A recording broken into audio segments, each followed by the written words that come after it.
Today I'm going to show you guys what it's like being an Amazon Flex driver. So the first step for any driver is picking up a route.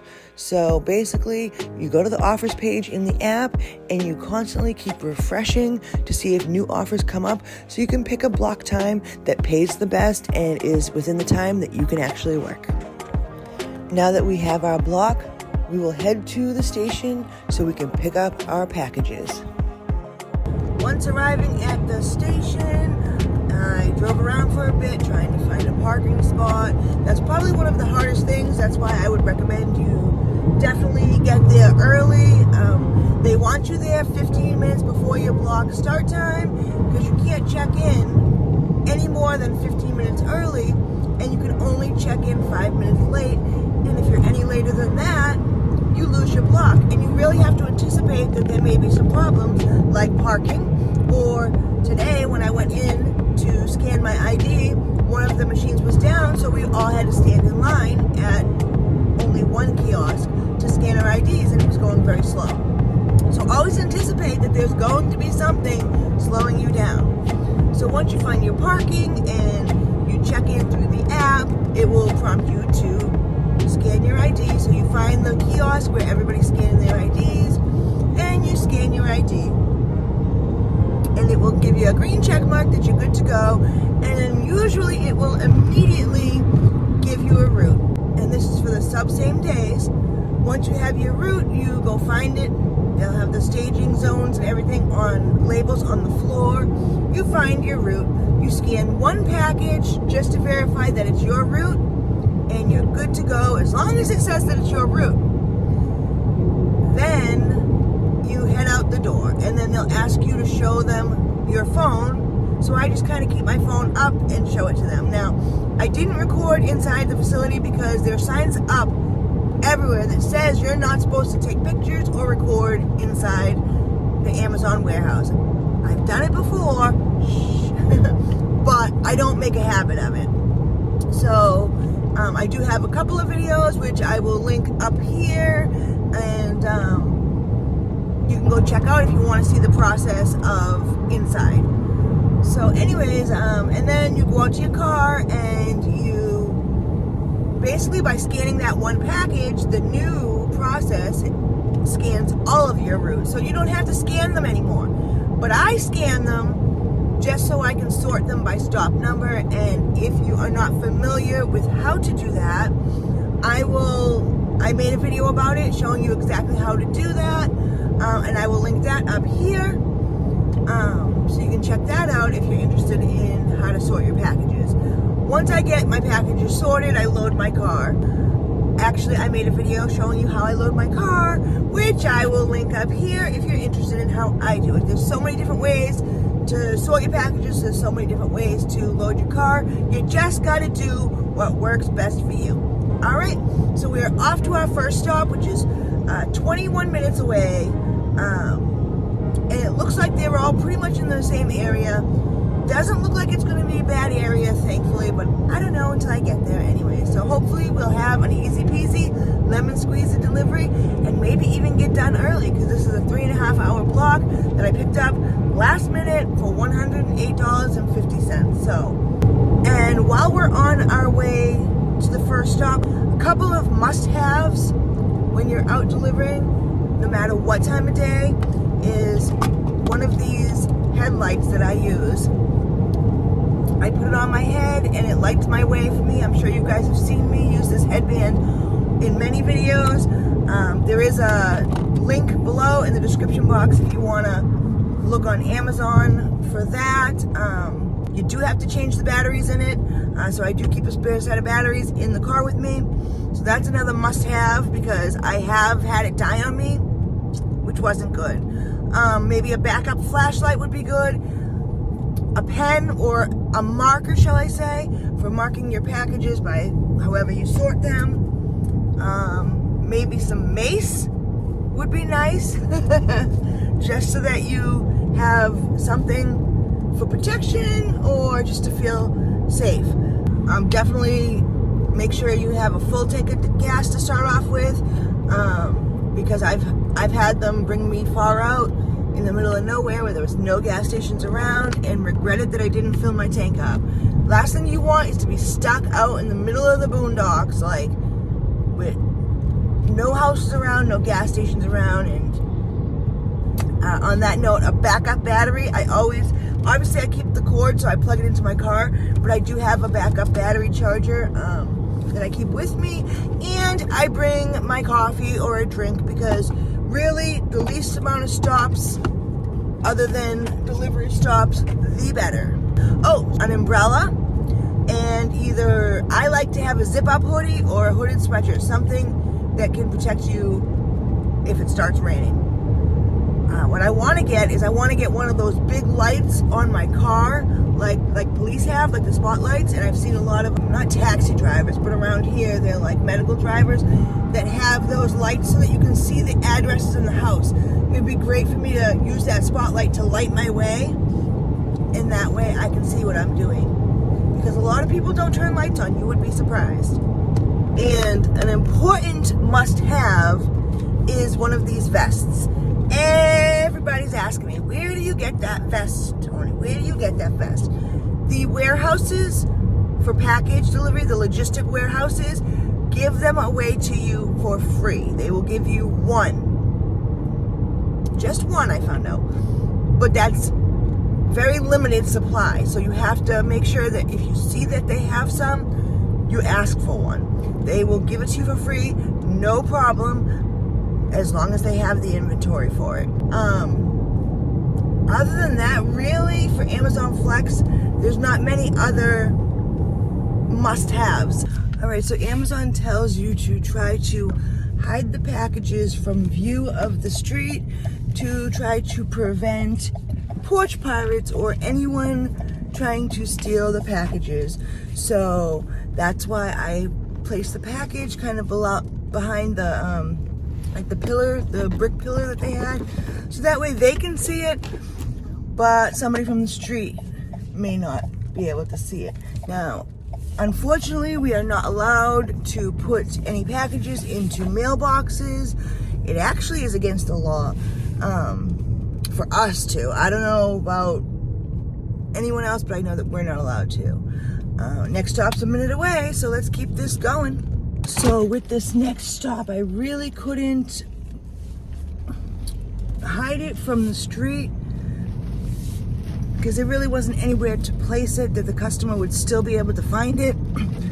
So I just kind of try to keep it low by the door. And they did have one of those circle driveways, so there was a car parked there that probably could have hid the view. But we just do the best that we can. If they have a smaller package, like an envelope or something, you can actually put it in between the front door and the screen door if the screen door is not locked. I've done that quite a bit because for me, that keeps it dry, and it definitely is one of the safer places. This stop was good because they actually had like a little hideaway area, and there was a bush there, so you really couldn't see the front door and like the bottom of the front door from the street. So it's definitely nice when you have houses that seem like they were set up so that people wouldn't steal their packages. But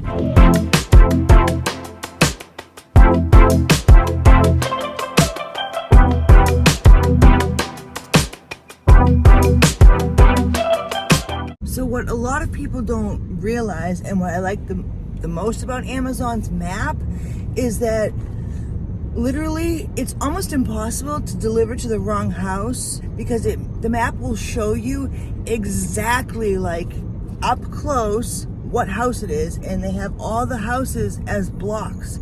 So even if it's an apartment, it will be listed like it will be shown as a bigger building. So it's like almost error proof. And then once you stop, it literally puts a pin on the actual house, and they show the house numbers for all the houses near you. So it just, I think it's almost impossible.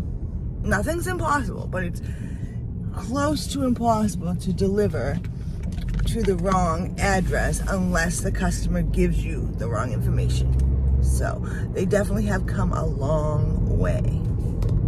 A lot of times the address will be on the sidewalk in front of the house or curbstone in front of the house, or on the mailbox, by the door, or above the garage. But sometimes it is very difficult to find the house number, so you really need more light. Since this package was such a small package and there really wasn't very many places to hide it, I was able to hide it behind the welcome decoration type thing, but I made sure to message the customer just in case, just to let them know that it's there, because last thing you want is for a customer to not be able to find it right away and mark it as undelivered, because I'm sure that's happened to plenty of us. So at some stops that have multiple packages, it's pretty simple because Amazon tells you straight up that there's 2 packages, and it really doesn't let you go on until you scan both packages. So it definitely makes it helpful, but oops, I need the dog's bark. I've been pretty lucky that none of my stops up until now have needed gate codes, but a lot of stops will have the one-click access, and if it does, you'll see the little blue dot above the key in the bottom right. Otherwise, you'll have to put a gate code in. So you just open it up and you press to unlock it. And for me, I need to be near the call box, and sometimes I need to press it more than once, but this seemed to have worked the first time, which is great. I don't even know if they put a gate code in the instructions, but a lot of times the gate codes they give you either don't work, or it seems like the call box is working, and at 5:30 in the morning, you really can't call the customer from the call box to get in. It just makes our life and our jobs so much easier. Stop here really didn't have any place to hide the package, so I just placed it by the door, but what a beautiful door. Stop is about 6 minutes away, so it's been the longest distance I've had in between stops. But so we've got 10 out of 28 packages delivered. We have 18 left to go. We're not even at the halfway point yet. It's 5:30, and 6 a.m. would be the halfway point, and we need to have 14 packages delivered by 6 a.m. to be on track. So we are definitely on track right now, and then some. So definitely rooting to finish early. Oh, lucky for me, the gate's open.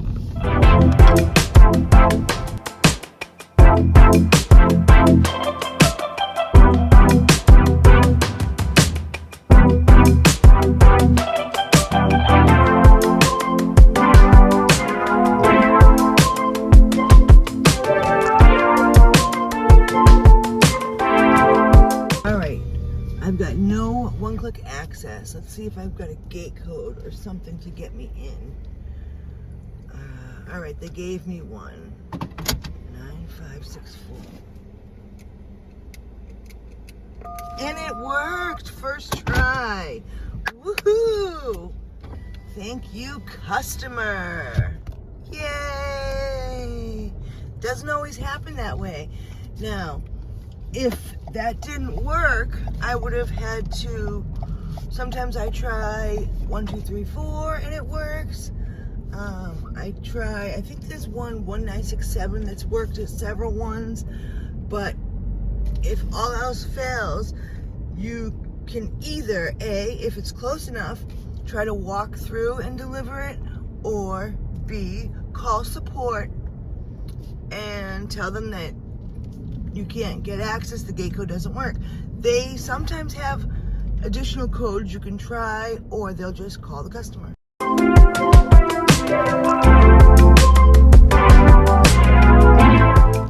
Here we go.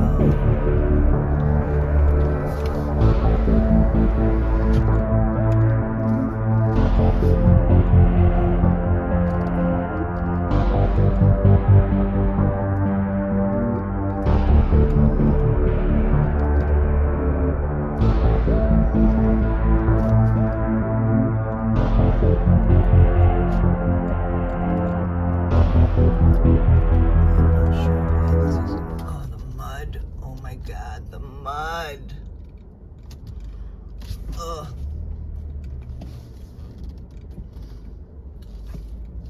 Oh my God, I don't want to get stuck.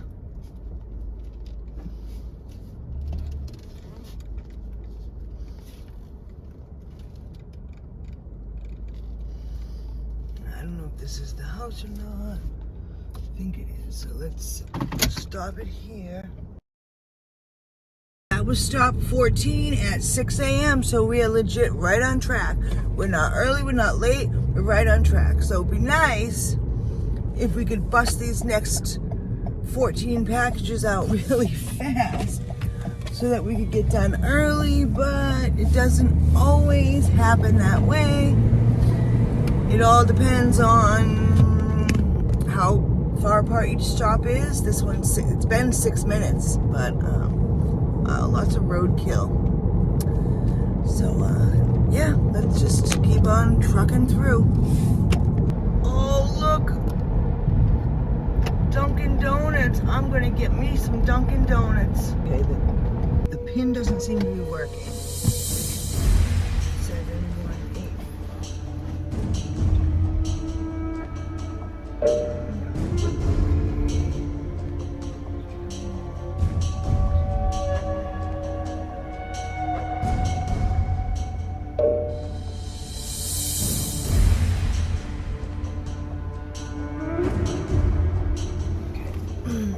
None of these are working.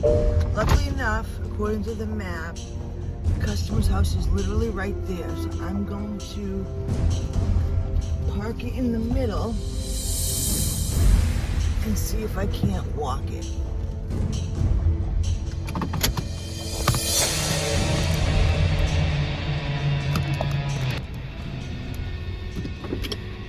Let's see.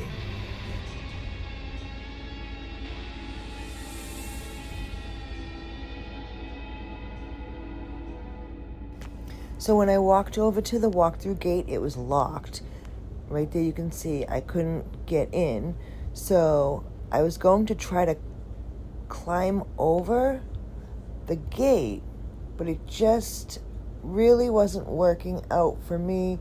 There was no strong foothold or anything like that. So I legit turned to my right and happened to notice that right there all along there was a short little fence that the neighbor had, and that's where I went.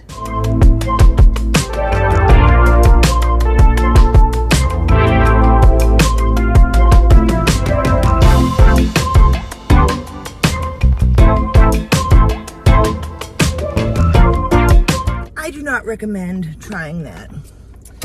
Luckily enough, the person who lives right beside the gate had a really small, a really short fence I was able to jump over.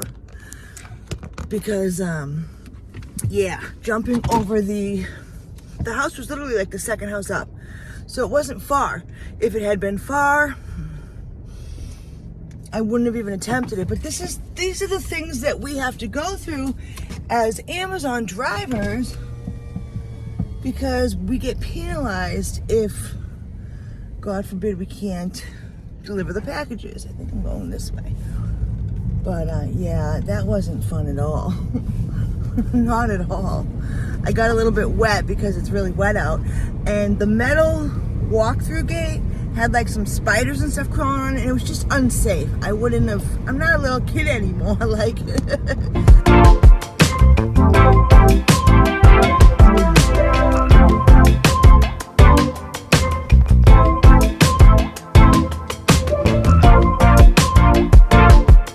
If you go to scan your package and they placed a sticker or something over the actual QR code that you have to scan, which happens all the time, you actually can scan the longer barcode to the left of the QR code. And if by chance both of those are unable to be scanned, you can actually manually enter the package ID.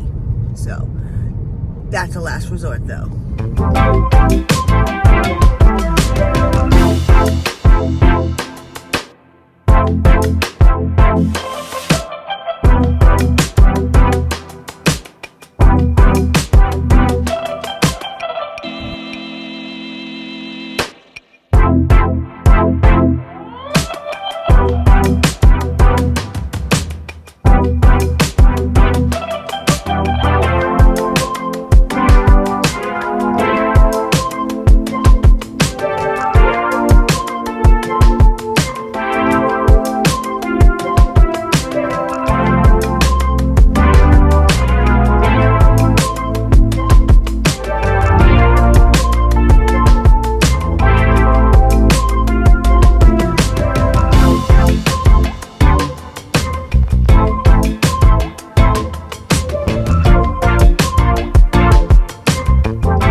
of these stops is they're all like a minute away from each other, so it makes it so I can just bust out this last spurt of packages really fast.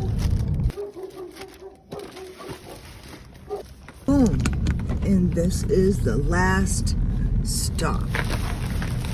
All right, so it is 7:25. So we pretty much got the whole route done in 3 hours and 10 minutes. Let's see. Not too bad. So now we're done. We get to go home. We get to head home. Now that we're done, we can either try to pick up another route, go work another platform, or just go home and be done for the day. It all depends on what your goals are and what it is that you are trying to accomplish. But that is an Amazon Flex blog, and that is what it's like delivering for Amazon Flex. All right, so we drove 55.8 miles and we spent $5.66 in gas. We had IRS tax deduction for the 62 cents per mile of $34.59. So $73.90 was our taxable income. We had $5.65 in taxes to take out, and for wear and tear was $5.58. So our total take home after all deductions is $91.61, which is still $30.53 a mile. Thank you guys for watching as always. Don't forget to like this video, subscribe, check out this next video that YouTube recommends, and I'll see you in the next one. Peace out.